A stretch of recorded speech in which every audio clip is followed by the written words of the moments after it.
If you want to do it, where can I go as quickly and as fast as possible, have access into that information in the most intuitive way? Like, what's going to be my Google when it comes to me navigating through this esoteric world of energy efficiency as it pertains to the residential unit that I possess? And I think it's a very nice segue to talk about virtual audits. I think that could be the learning and awareness tool to be the first point of contact to engage the homeowner, at least those that are interested, in anticipation of them taking further actions on what that energy efficiency roadmap may look like for their household.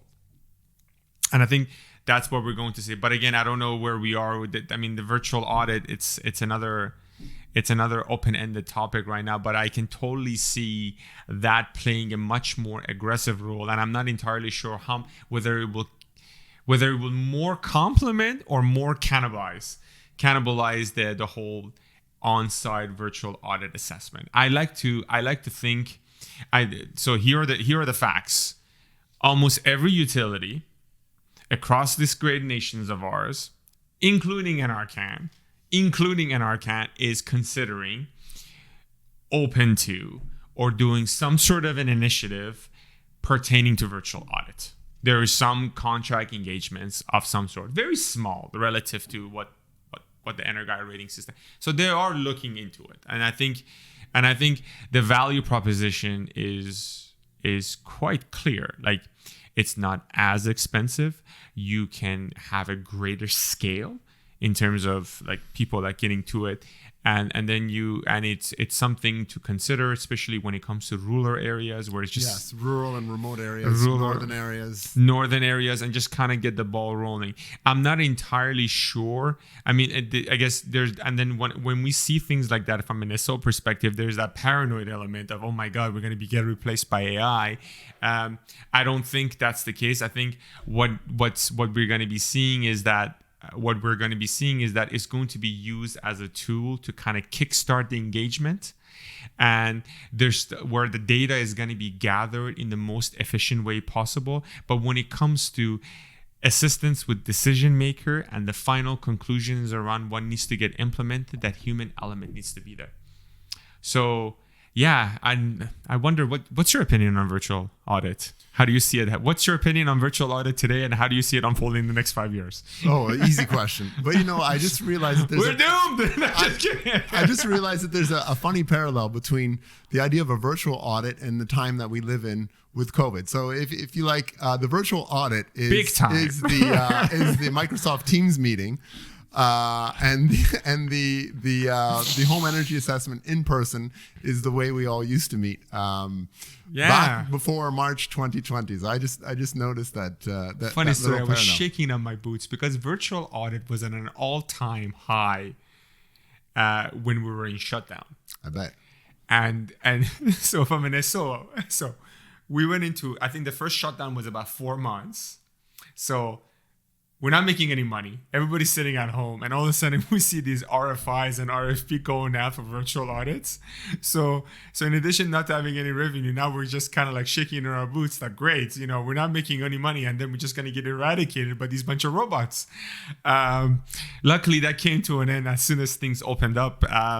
But it is on the table, and I believe it should be on the table. I think one of the ways, so you kind of asked where could this be heading in the next, let's say 3 to 5 years in that medium term.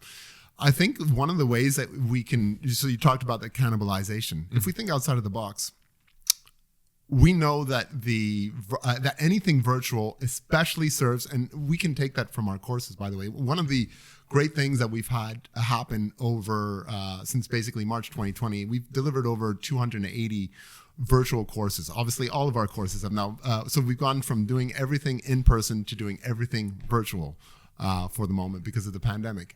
And what's interesting about that is instead of having a certified energy manager course in Toronto, with obviously largely people that are based in Toronto or flying into Toronto, you can then have people from 7, 8 different provinces and territories attend the class, bring in perspectives, regional perspectives, and it's accessible to everyone. And I think it's the same for virtual audits. It makes something that was that before required a geographic displacement or had to be in an area serviced by serviced regularly by a service organization.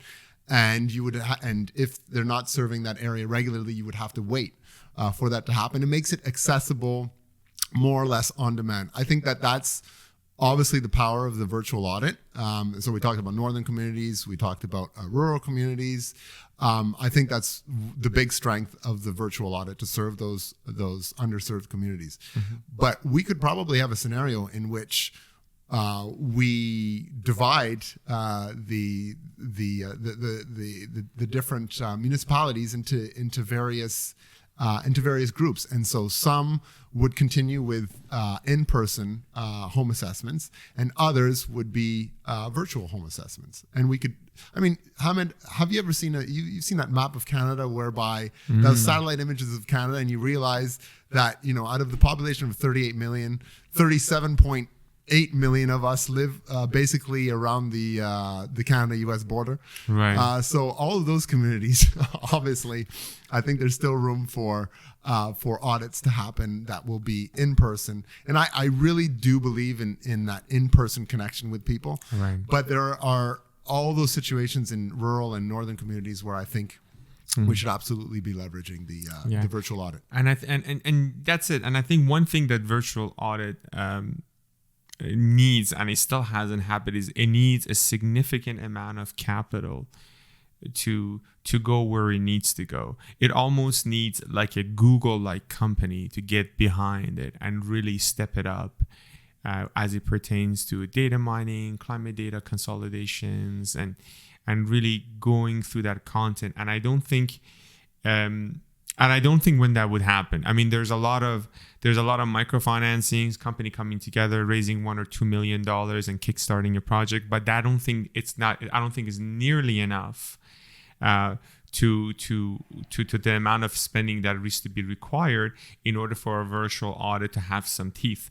But at the same time, it's a very interesting proposition. As of right now, I am not aware of a singular tool out there designed for the homeowner across a country, across the country of Canada, forget about US, or let's not even go there, across a province where someone can log in www.myhouse.com, where they can input anywhere between 20 to 30 fields and get a relatively comprehensive assessment about what their energy consumptions of the house is and what they can do in order to improve it. As of right now, I'm not aware of a comprehensive tool that is out there that is being used, and it's and it makes me wonder why. Because it's not as scalable as it could be, but it just makes me wonder, how come someone or maybe it's a very interesting value propositions where how come someone hasn't really got behind this? I mean, there are initiatives happening right now by a variety of companies that I'm aware of, but they're very pilot driven. Mm-hmm. They're very small. They're more utility focused. They're actually using it as a tool to the utility, and the utility can use that ultimately to their customer client base.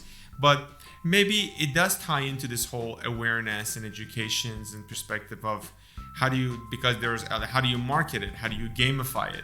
How do you put it in a way where you can actually have adoptions at a great scale? But you know what I mean? That's if that's probably, I don't know, maybe after SO, being in SO, that's a project that I'll undertake where you can basically select your dwelling, and it could start with residential dwelling, and then it could go to beyond that, where you can actually assess the environment that you live in, and then come up with a roadmap where you can make it better. And at that point, you can decide to connect with the contractor community or to the EA community to even bring it in together in a more on-site, holistic fashion. So let me ask you this. Do you have any concerns about the accuracy of a virtual audit versus an I in-person do, but I don't think it should matter because you need to start somewhere. And I feel like it's important because it does has an exceptional amount of scale to move forward. You can always start it and make it better. I believe adoption, education, and awareness is more important than the accuracy of data right now. And you have to prioritize. Who cares if you're off by 5%? You have elevated the knowledge and awareness to a level that could be generational, like, right? And that is way more important right now, more than you being 100% accurate. And then as the adoption goes on, there might be a shift. There needs to be a shift to it, because if you want to achieve all of it at the same time, very possible in this day and age, but I believe it will require a significant amount of capital, and I don't think it will just go anywhere.